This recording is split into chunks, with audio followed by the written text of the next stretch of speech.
Folie douce, qu'est-ce? Mais c'est tout un programme. Les Alpes bougeraient-elles? Si une certaine perturbation s'était déjà signalée avec l'apparition des ours gagnés par la galanterie au point d'offrir leur service aux belles skieuses, on a vu l'innovation récente prendre les allures et les proportions d'une véritable révolution. Comme les jupes l'an passé, les skis se sont raccourcis.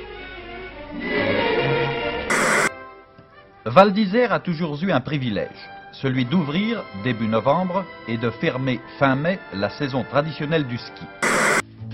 De la Guadeloupe, de la Floride, de Squaw Valley ou de Portillo, les pensées de Jean-Claude Killy, dès qu'il est débarrassé des soucis de la course, s'en vont vers Val d'Isère, ce petit village savoyard de 1200 habitants, devenu en quelques années une station à la mode.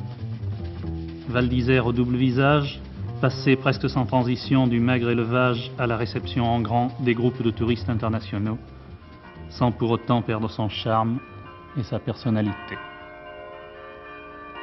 On connaît en tout cas en montagne cette école du Val d'Isère, où les enfants apprennent dès le plus jeune âge les joies du ski.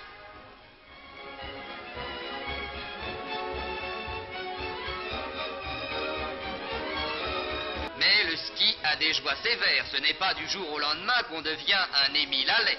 Et c'est sans doute à cet âge-là qu'un skieur mécontent inventa la luge.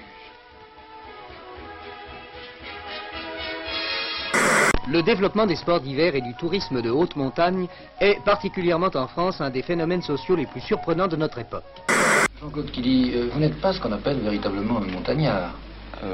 Pas véritablement non, parce que d'abord je suis né à Saint-Cloud et qu'ensuite je suis né à la montagne que quand j'avais l'âge de 3 ans. Alors je suis encore considéré ici à Val d'Isère un peu comme, on appelle ça des Chinois.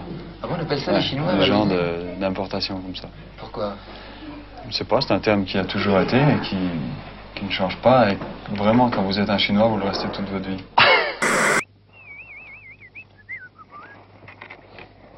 Un peu tard les virages, t'as vu le résultat? Un peu tard les virages, t'as vu le résultat déporté, hein? Un peu trop tard.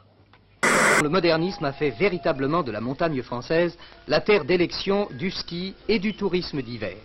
Et de nombreux pays étrangers profitent maintenant de l'expérience acquise dans cette immense variété d'installations par l'industrie française des remontées mécaniques. Chaque âge a ses plaisirs, chaque sommet a ses charmes. Et si le Val d'Isère n'est pas le toit du monde comme l'Everest, cela n'empêche pas ceux qui ont vaincu le géant asiatique d'être tentés par les pentes du soleil. Quant au ski, eh bien les pentes du Val d'Isère sont plus aimables que celles de l'Himalaya.